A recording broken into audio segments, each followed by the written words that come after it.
When we're doing observation for the shoulder, we're going to have the athlete standing relaxed, and we're going to look at them from both the front and the side. So when looking from the front, we may notice, particularly if they have some tightness in through the pecs, lats, and our internal rotators, that the shoulders kind of sit forward. And with our hands, when that happens, because there's some internal rotation, the thumbs end up pointing towards one another.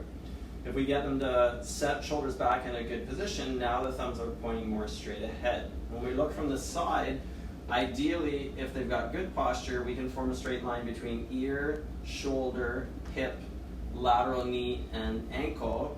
If I just stand relaxed and don't think about the posture, you can see the heads of the humerus rotate forwards.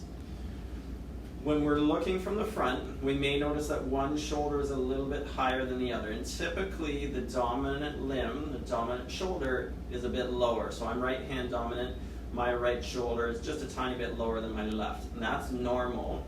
And it's because we use this arm so much that the ligaments and capsule are just slightly more stretched on the dominant side, so it'll sit a little bit lower. With significant shoulder injury,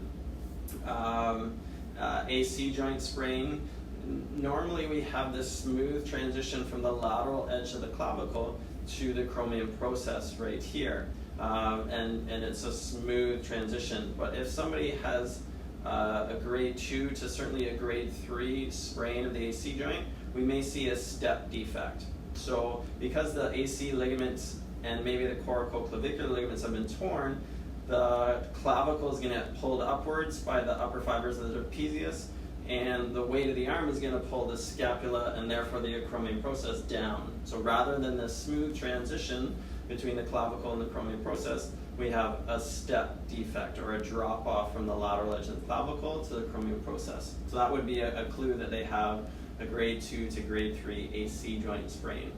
And finally, arm against the body. If somebody has a significant shoulder injury, they may feel more comfortable holding their arm tight to their body and sort of splinting the shoulder themselves because the weight of the arm pulling down it is too painful. So if you've got an athlete walking off the field holding their arm tight against their body, you can suspect that they have a significant shoulder, maybe elbow injury.